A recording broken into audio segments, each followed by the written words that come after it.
On fire here in hour number one, right here at the early line on the SportsGrid Network. Donnie Rightside and Joe Raineri. Yesterday was Cutdown Day in the NFL. What did that mean? Teams had to drop from like 80 players down to 53 players by 4 o'clock. A lot of people got fired yesterday, but have no fear. The practice squads here, it used to be like you can only be in the league like 2 years max to be on the practice squad. There's like 5 or 6 slots. That's no longer the case. And practice squads now can have up to 16 players. So a lot of these players that were cut will be added back to the practice squad, making roughly $13,000 a week. A pretty good gig if you can get it. Notable cuts yesterday. Marquez Valdes-Scantling, which is interesting one because he does one job and does it pretty well, Joe. Runs full speed downfield. He's a long, lengthy guy, can open up the offense. Just signed a new deal with, I think it was Seattle. 1 year, like $4.5 million with a signing bonus. Got cut. That one really raised my eyebrows yesterday. But Cutdown Day, we didn't get a lot of explosive players. There are some named players on that list, but how do you think it went overall? Well, I love it. I mean, the Seahawks are actually paying Marquez Valdes-Scantling $3 million just to go away, Yeah. which is hilarious, right? I mean, he's to be cut and be like, all right, here's the $3 million check. See you later. Okay, we're good to go. I mean, signed a 1-year deal earlier. Now they got to give him his money. It's guaranteed. So interesting cut by the Seahawks, to say the least there. But a lot of other veteran guys, both offense and defense, are interesting. I mean, Mike Edwards with Kansas City is a guy that is a 7-year safety that Spags absolutely loved. He is no longer on the Kansas City Chiefs. They cut him. And Hilton, in fact, in Miami, was another guy that he was one of the most experienced guys they had on the team in the secondary. He is no longer playing on the Miami Heat. They signed Rasul Douglas. So, yeah, there's a lot of guys I think are that familiar names that will be wearing different uniforms and picked up before it's all said and done. Yeah, and how about this one, too? You take a look at that list where, C.J. Henderson was a former, high pick at the cornerback position. They expect to bring him back possibly to the practice squad. But Xavier Restrepo, who's a very good wide receiver, slot wideout in Miami. And the reason I bring that up is he was in Tennessee and cut from Tennessee. It was one of those like, hey, maybe you have a kinship there with Cam Ward and a comfortability at a wide receiver. Not to say he would start, but not making that team. We'll see if he winds up on the practice squad again, because we'll find a lot of that information out once waiver claims clear and these guys can get back to the practice squad. But it is what it is. Actually, 90 players down to 53 on cut day, and away you go into the regular season. You got this week of practice, and next week, it's game week for everybody in the NFL, which includes that Thursday night football game between the Dallas Cowboys and the Philadelphia Eagles. But as we talked about, too, cut down day means that, yes, teams making the roster set, guys looking for jobs here, but also you usually get a better picture of who's going to be in that quarterback room. And for the New Orleans Saints, they made their quarterback decision. They drafted Tyler Shuck in the draft this past year. He didn't make it through to be their starting quarterback. It's Spencer Rattler now that's going to start over him. Some big times there in New Orleans. But what do we think about that, where you draft a quarterback, and I guess your team is so bad it doesn't really matter, but I don't think it's a great look. Like sometimes when Joe Flacco beats you, I was like, yeah, the guy won a Super Bowl. He's been around the block, consummate professional. He's going to steady the ship for us. But what do we see out of Spencer Rattler that shows he's just the right starter at the time? Or, Joe, is it, we're not going to be good, I don't want to beat up my rookie quarterback? Well, exactly. It's the lesser of two evils, right? You know, you're not winning anything with Spencer Rattler. So what do they call that? A placeholder, right? I mean, Rattler was barely, 150th, I think, overall pick in 2024.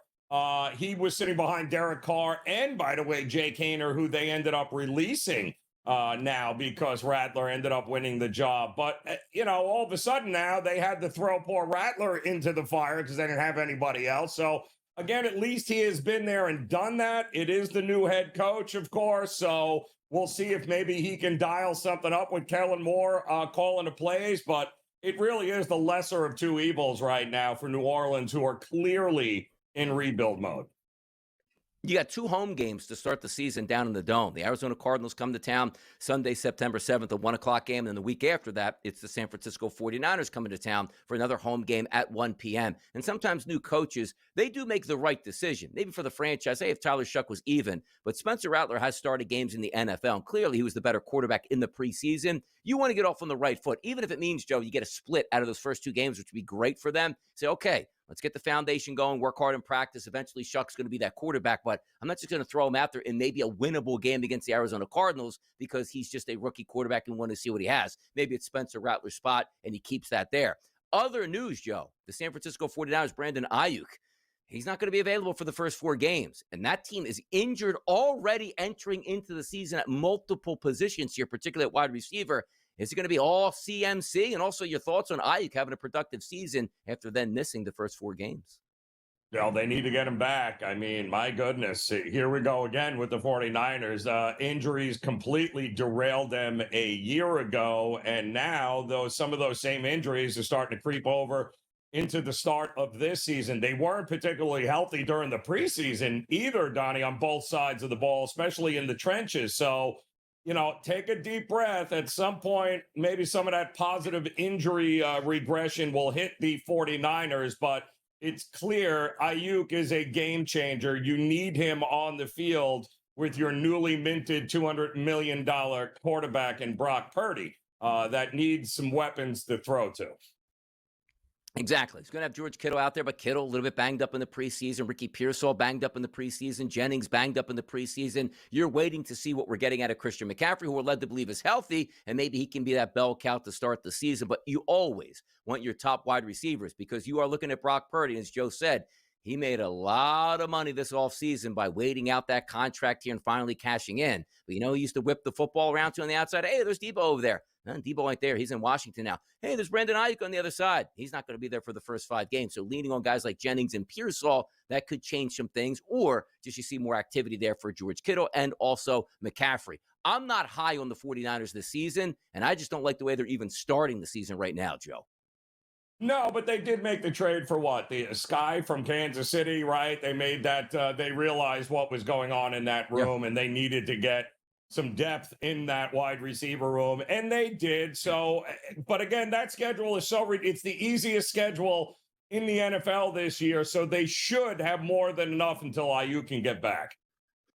I'll tell you, by the way, the NFL, we dodged the bullet as the fans. Can you imagine if Travis Kelsey and Taylor Swift got engaged and then the Chiefs had won the Super Bowl last year? Opening night, the circus it would be in Kansas City. The Eagles saved us from that and more. We still got to talk about Kansas City. They got a big game, week number 1. We'll be back. If you thought NFL Cutdown Day was big yesterday, wait till you hear this next story, which we alluded to in our 7 and 7 topic. Somebody's getting a ring, and it's not Travis Kelsey for winning a Super Bowl last year against the Philadelphia Eagles. Jalen Hurts and the boys got that ring. But you know who is getting a ring? It's Travis Kelsey giving a ring to Taylor Swift, an engagement ring here. They are set to be married. I got to ask you this too, Joe. Like, how is this next off-season's biggest deal? Or is this something where they wait like a year and a half to make sure? Because I have a feeling of this as well. If he did get engaged now, they're eventually going to get married. Wouldn't you like to just go out in style? Like, I actually thought there was a chance last year that Kelce was going to retire if they had won the Super Bowl, even maybe lost the Super Bowl. He didn't. But I got a feeling, doesn't this feel like it's Kelce's last year in the NFL if he's going to get married to Taylor Swift? It just feels that way to me. It absolutely could. If, Donnie, we're assuming they didn't quietly, privately already tie the knot here. You got to that could also possibly be it. I'm just saying you never know here in this realm. But usually NFL weddings, February, March, April, May, before the players have to head back to the practice facilities. So Josh Allen, I believe, was a guy that just got married in May this year to his longtime girlfriend, Haley Steinfeld. So I would imagine if he's not playing, then he can get married whenever he wants next year, if this is the final go of it. But if he is planning on making one more go next year, you're probably talking February to May, somewhere in that ballpark. Like, it seems like the wedding might be too big. Like, you can't even plan it over like the next 7 to 8 months. Like, it has to be maybe the next off season after that, because we're not talking about let's go down to the Justice of the Peace and we'll fly to Cancun for a couple days and have our honeymoon. It feels like this is going to be an extravaganza. And also, if it is, like, where does this marriage take place? Is it in Kansas City? Is it in like East Coast, like Connecticut? Is it in New York City? Is it some extravagant place like, Greece, or is it in Hawaii? Like, where does this wedding actually take place for you, Joe? Wherever the hell they wanted to, Donnie, because they can afford to go and get married on the moon if they wanted to. And I would imagine they might just make it a nonstop world tour wedding. They could get married on tour in every city in just about every country around the world if they felt like it. That's what we're talking about with these two. But the bottom line is, whatever it is, if they want the paparazzi and they want the media to be a part of it, then yes, then it'll be someplace where it can be controlled, and that will absolutely happen. Otherwise, they'll just do it in private and not tell anybody. I mean, here's what could happen, too. You're looking at maybe the best album in the history of pop if somehow Travis Kelsey messes up, they don't get married or get married and end up splitting up. You are going to get a double album, 24-song feature that is going to crush the Chiefs and crush Kelce and damage ratings in the NFL, because those Swifties, they won't be coming back to the NFL anytime soon. But that's the biggest news of the day. But for us, football fans, it's not Kelce getting married. It's what's Kelce going to do on opening night for the Kansas City Chiefs, which is a Friday night in Brazil.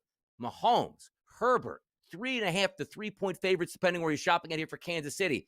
But am I wrong in looking at that total, Joe, and saying, now, hold on now. I saw the Philadelphia Eagles and the Green Bay Packers go toe-to-toe in week 1 on an ice skating rink and go up and down the field on each other. Am I wrong, or is it just a tendency that we like overs to see that 45.5 and go, wait a minute here? Yeah, no, it's listen, Kansas City played its starters a lot this preseason, and they showed up and they showed out. So obviously the Kansas City Chiefs thought it worth it after getting blown out in the Super Bowl by 18 points, Donnie? I mean, they were down 34-0 in the game at one point here. And what we know, history tells us that teams that get blown out by more than a couple of touchdowns in the Super Bowl, when they start the next year, it hasn't gone well, Donnie. 4-7 straight up, 2-9 against the number in week 1. So there's usually that Super Bowl hangover for the loser. And we'll see if that's exactly what the Chiefs are going to have here as they open up the season against the Chargers. Now, if you take a look at the last 2 years that the Eagles and the Chiefs played in the Super Bowl, there's one thing that mattered differently, and here's how I'm going to play this game out. Sam Powell last year was an embarrassment on that football field. Probably be an embarrassment again this year, but the NFL wants money. They don't care if guys are slipping around. If you remember when the Philadelphia Eagles took on the Kansas City Chiefs, nobody could get any footing, and Patrick Mahomes was tremendous in that Super Bowl. Then you gave the Philadelphia Eagles defense footing in the Dome in New Orleans, and they smashed Patrick Mahomes. So if you have a pretty good pass rush like the Chargers do that can't get home on a slippery field, Mahomes, 325 plus, 2 touchdowns, doing whatever he wants in the pocket. Food for thought, people. Slippery surface means the Chiefs can compete. Good surface, the Chiefs maybe wind up with a loss. How did we get to the last segment of the day so quickly here? Why? That's fun. That's information that you need to know. That sets the table for your SportsGrid day, so you can now have all the ammunition you need to fire away this afternoon in Major League Baseball. Tomorrow's action on the gridiron, which starts week number 1 of the college football season. And then, come on now, away we go. NFL starts next week, and before you can blink, it will be Christmas. But let's savor these moments right now because we've waited so long. So also at this time of the show, we like to reach out to the public and ask their opinion on a question that we ask them with a specific topic. Here's Fade the Public.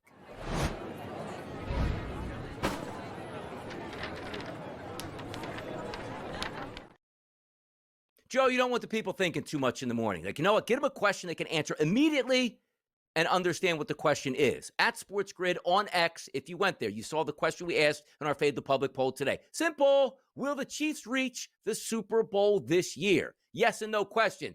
83% of the public right now, Joe. No. And you know what? I'm with them. Chiefs ain't winning it this year. Take that.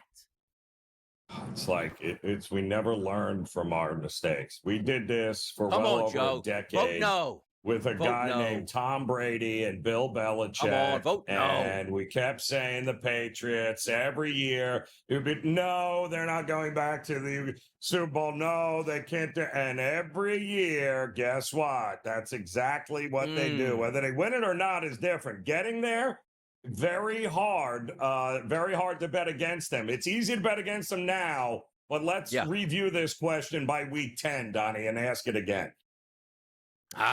Come on now, Joe. Vote no with me. It's fun to keep the Chiefs out of here. I just had to watch a Chiefs Kingdom, ESPN trilogy where they didn't win anything here. Why? Because your Philadelphia Eagles saved. Like, the Eagles have saved the country from so much, Joe. We saved them from the Patriots by beating them in the Super Bowl in 2017. We saved the country from a three-peat that would have been exhausting to listen to with the Kansas City Chiefs in the last Super Bowl. That's what we love doing here in Philadelphia, is helping out the rest of the country, which we will do again next week on Thursday night by handling America's least favorite team, the Dallas Cowboys.